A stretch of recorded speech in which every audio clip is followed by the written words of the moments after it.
마지막 면접 결과가 나온 날, 한지민은 익숙한 절망감에 휩싸였다. 그녀의 작은 원룸방 책상 위에는 합격이라는 두 글자 대신 차가운 불합격 통보 메일이 띄어진 노트북 화면만이 덩그러니 놓여 있었다. 천장 형광등 빛이 유난히 시리게 느껴졌다. 지난 몇 년간 이 장면은 지긋지긋할 정도로 반복되었다. 명문대를 졸업하면 뭐하나, 수십 번의 서류 전형과 수십 번의 면접을 거쳐도 돌아오는 건 늘 같은 결과였다. 책장에 빼곡히 꽂힌 자기계발서와 취업 전략서들이 마치 그녀의 무능함을 비웃는 듯했다. 어머니 박 여사의 얼굴이 떠올랐다. 딸에게 거는 기대가 유난히 컸던 어머니. 우리 딸, 이번엔 꼭 될 거야. 엄마는 믿어. 그 믿음은 어느새 지민에게 무거운 짐이 되어 어깨를 짓눌렀다. 실망시켰다는 죄책감, 더 이상 버틸 수 없을 것 같은 무력감이 온몸을 휘감았다. 다음 날 이른 새벽, 지민은 배낭 하나를 둘러매고 집을 나섰다. 답답한 도시를 벗어나고 싶었다. 그녀가 향한 곳은 서울 근교의 북한산이었다. 주말이면 가끔 찾던 곳. 경쟁과 불안, 끝없는 좌절감으로 얼룩진 현실에서 잠시나마 숨통을 틔워주던 유일한 안식처였다. 단풍이 절정을 이룬 10월의 북한산은 눈부시게 아름다웠다. 하지만 지민의 눈에는 그 어떤 풍경도 들어오지 않았다. 등산객들로 붐비는 주 등산로를 벗어나 인적이 드문 샛길로 접어들었다. 가파른 오르막길을 숨가쁘게 오르며 문득 어린 시절 외할머니의 따뜻한 품이 떠올랐다. 늘 지민의 편이 되어주었던, 세상에서 가장 안전했던 그곳. 하지만 외할머니는 몇 해 전 돌아가셨고 이제 지민 곁에는 아무도 없었다. 차가운 현실의 무게가 다시 그녀를 덮쳤다. 언제까지 이렇게 살아야 할까? 이젠 다 지긋지긋해. 발밑이 아찔한 바위 절벽 근처, 지민은 잠시 숨을 고르며 멍하니 먼 산을 바라보았다. 그 순간 발밑의 흙이 허무하게 무너져 내렸다. 짧은 비명과 함께 그녀의 몸은 허공으로 날아올랐다. 극심한 통증이 온몸을 관통하는가 싶더니 이내 모든 감각이 아득해졌다. 의식이 꺼져가는 마지막 순간 그녀는 끝없이 깊고 어두운 심연 속으로 빨려 들어가는 것을 느꼈다. 얼마나 시간이 흘렀을까. 지민은 자신이 부드러운 벨벳 같은 벽으로 둘러싸인 어둡고 긴 터널을 빠른 속도로 지나고 있음을 깨달았다. 이상하게도 두려움보다는 포근하고 안전한 느낌이 들었다. 터널의 끝에서부터 새어나오는 눈부시지만 따뜻한 빛. 그 빛은 마치 자석처럼 그녀를 끌어당겼다. 빛 속으로 완전히 들어서자 이루 말할 수 없는 평화로움과 안도감이 온몸을 감쌌다. 마치 오랫동안 찾아 헤매던 고향에 돌아온 듯한 느낌이었다. 그때 빛 속에서 한 인형이 나타났다. 환하게 웃고 있는 모습은 몇 년 전 돌아가신 외할머니의 젊은 시절 모습 그대로였다. 아가, 왔구나. 따뜻하고 다정한 목소리. 지민은 믿을 수 없는 광경에 그저 눈물만 흘리며 외할머니의 품에 와라 감겼다. 외할머니의 품은 생전처럼 따뜻하고 포근했다. 할머니, 이게 어떻게 된 거예요? 저 죽은 건가요? 흐느끼는 지민의 물음에 외할머니는 부드럽게 그녀의 머리를 쓰다듬으며 말했다. 여긴 모든 고통과 슬픔이 없는 곳이란다. 잠시 쉬어가렴. 외할머니는 지민의 손을 잡고 아름다운 정원을 거닐었다. 생전에 외할머니가 가꾸시던 시골집 마당처럼 소담한 꽃나무들과 졸졸 흐르는 시냇물이 있는 박하향이 은은하게 풍기는 평화로운 곳이었다. 지민은 오랜만에 느껴보는 깊은 평온함에 모든 긴장을 내려놓았다. 하지만 마음 한구석에서는 자신이 왜 이곳에 와 있는지, 앞으로 어떻게 되는 것인지에 대한 의문이 떠나지 않았다.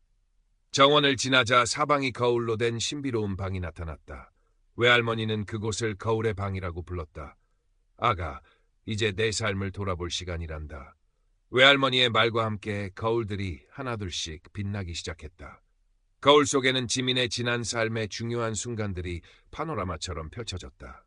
첫 번째 거울에는 학창시절 가장 친했던 친구에게 질투심 때문에 모진 말을 내뱉어 상처를 주었던 장면이 나타났다.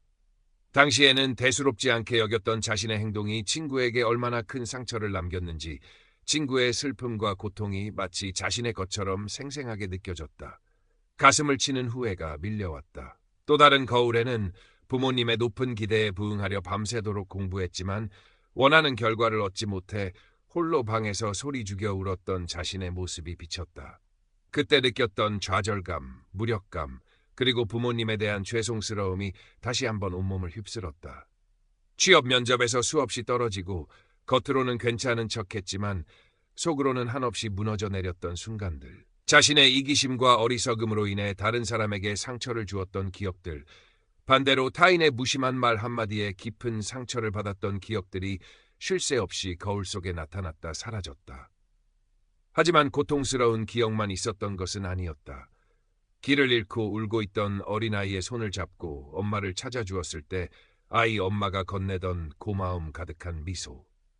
힘든 시간을 보내던 대학 후배의 이야기를 밤새도록 진심으로 들어주었을 때 후배의 눈가에 맺혔던 안도의 눈물.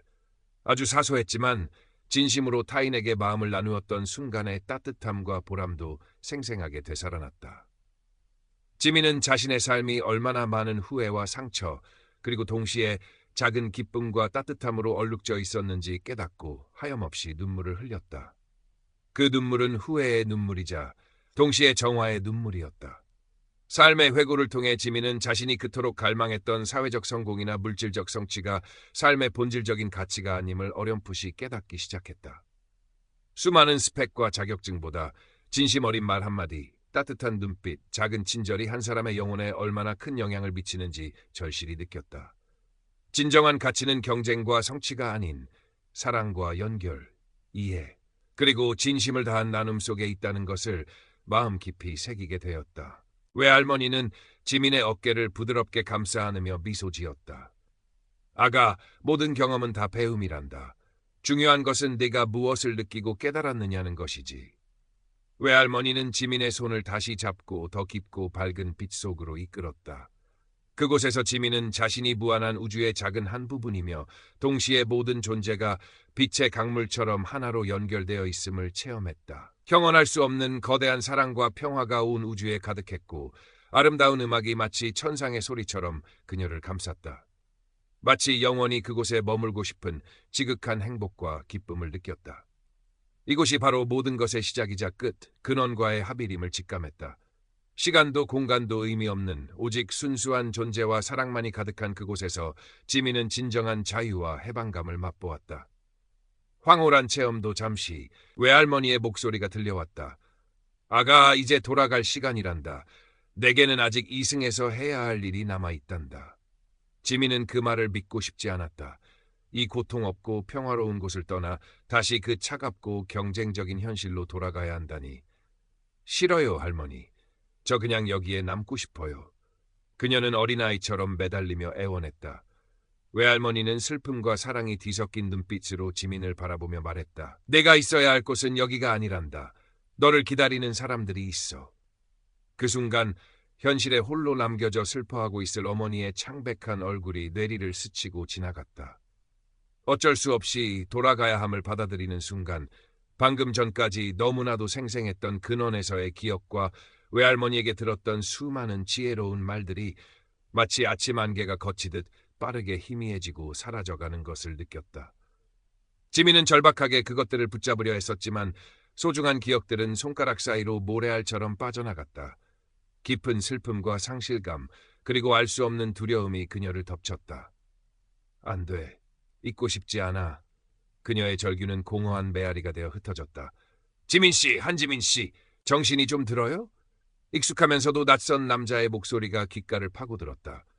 무겁게 감겨있던 눈꺼풀을 힘겹게 들어올리자 눈앞에는 하얀 병실 천장과 걱정스러운 표정으로 자신을 내려다보는 의사와 간호사, 그리고 넋이 나간 듯 참백한 얼굴의 어머니가 보였다. 온몸이 부서질 듯한 극심한 고통이 그녀를 덮쳤다. 여기가 어디죠? 목소리는 갈라져 나왔다. 병원입니다. 북한산에서 추락하셨어요.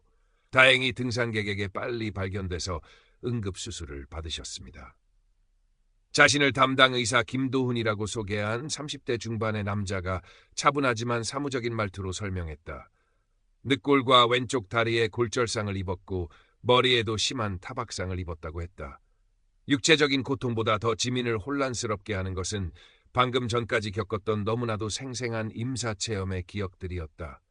그곳에서의 절대적인 평화로움, 외할머니와의 재회, 근원에서 느꼈던 황홀경, 그 모든 것이 마치 어제 일처럼, 아니 현실보다 더 현실처럼 느껴졌다. 반면 눈앞에 펼쳐진 차갑고 소독약 냄새가 진동하는 병실과 온몸을 짓누르는 고통스러운 현실은 마치 길고 지독한 악몽의 한 장면처럼 느껴졌다. 며칠 후 어느 정도 기력을 회복한 지민은 회진을 온 김도훈 의사에게 용기를 내어 자신의 경험에 대해 조심스럽게 털어놓았다. 터널을 지나 빛을 보았고 돌아가신 외할머니를 만났으며 자신의 삶을 되돌아보는 경험을 했다고. 하지만 이야기를 듣는 내내 김도훈 의사의 표정은 변함이 없었다. 그는 지민의 이야기가 끝나자 잠시 침묵하더니 의례적인 어투로 말했다. 추락 시의 충격과 과다 출혈, 그리고 수술 후 마취 등으로 인해 일시적인 환각 증세를 경험하신 것 같습니다. 일단은 심리적 안정을 취하시고 치료에 집중하시는 것이 좋겠습니다. 그의 눈빛에선 어떠한 공감이나 이해의 기미도 찾아볼 수 없었다. 지민은 가슴이 먹먹해지는 것을 느꼈다. 깊은 절망감과 함께 자신이 완전히 혼자가 되었다는 끔찍한 고립감이 엄습했다. 아무도 나를 이해하지 못할 거야. 그녀는 입술을 깨물며 흐르는 눈물을 감추려 고개를 돌렸다. 그토록 강렬하고 의미 있었던 경험이 한낱 헛것으로 치부되는 현실 앞에서 그녀는 다시 한번 세상의 냉혹함과 자신의 무력함을 절감해야 했다. 그 후로 지민은 누구에게도 자신의 임사 체험에 대해 이야기하지 않았다. 마치 자신만이 아는 비밀을 가슴속 깊이 묻어둔 것처럼. 병원에서의 시간은 더디게 흘러갔다. 육체적인 상처는 의사들의 보살핌과 규칙적인 치료 덕분에 조금씩 아물어갔지만 마음속의 혼란과 임사체험의 강렬한 여운은 쉽게 가시지 않았다. 특히 홀로 깨어있는 밤이면 희미해진 기억의 조각들을 필사적으로 붙잡으려 했었다. 외할머니의 따뜻했던 미소, 근원에서 느꼈던 형언할 수 없는 평화와 사랑. 그 감각들은 마치 꿈결처럼 아련했지만 동시에 너무나도 선명하게 그녀의 영혼에 각인되어 있었다. 예전의 지민이었다면 이러한 비현실적인 경험과 현실의 괴리감 속에서 더욱 깊은 절망에 빠져 모든 것을 포기했을지도 모른다. 하지만 이 그녀의 마음 한구석에는 아주 작지만 단단한 변화의 씨앗이 움트고 있었다.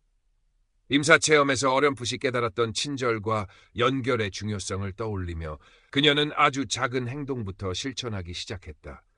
늘 무뚝뚝하고 까칠했던 그녀가 옆 침대의 수다스러운 할머니에게 먼저 말을 걸어 말벗이 되어주기도 하고 늦은 밤 고단한 얼굴로 자신을 돌보는 간호사에게 진심으로 고맙습니다라는 말을 건네기도 했다.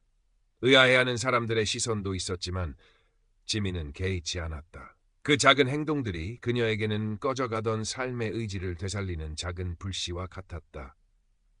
김도훈 의사는 처음에는 지민의 이야기를 단순한 환각으로 치부했지만 매일 회진 때마다 마주하는 지민의 미묘한 변화를 놓치지 않았다.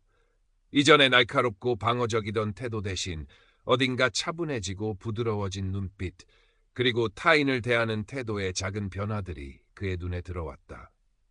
그는 지민이 틈틈이 병상일지에 적어둔 단상들을 우연히 보게 되었는데 그 내용들은 단순한 환각이라고 하기에는 너무나도 깊고 성찰적이었다. 그는 지민 몰래 임사체험과 관련된 국내외 연구 자료들이나 논문들을 찾아보기 시작했다. 어느 날 김도훈 의사는 지민에게 정신건강의학과 전문의와의 상담을 조심스럽게 권유했다. 지민 씨의 경험이 의학적으로 설명하기 어려운 부분이 있는 건 사실입니다. 하지만 그 경험이 지민 씨에게 어떤 의미를 가지는지, 그리고 앞으로 어떻게 건강하게 받아들이고 살아갈 수 있을지에 대해 전문가와 이야기해보는 것이 도움이 될 수도 있습니다. 그의 말투에는 이전의 냉철함 대신 진심 어린 걱정과 조심스러움이 묻어 있었다. 지민은 그의 진심을 느끼고 처음으로 누군가에게 자신의 경험을 온전히 이해받을 수도 있겠다는 작은 희망을 품게 되었다. 어머니 박 여사 역시 딸의 사고를 계기로 많은 것을 생각하게 되었다. 그동안 딸에게 너무 많은 부담을 주었던 것은 아닌지, 딸이 진정으로 원하는 것이 무엇인지 제대로 헤아리지 못했던 자신을 반성했다. 퇴원을 앞둔 지민에게 어머니는 조심스럽게 물었다. 지민아, 혹시 하고 싶은 일이 있니?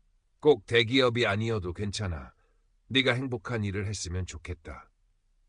지민은 어머니의 변화된 모습에 놀라면서도 가슴 한구석이 따뜻해지는 것을 느꼈다.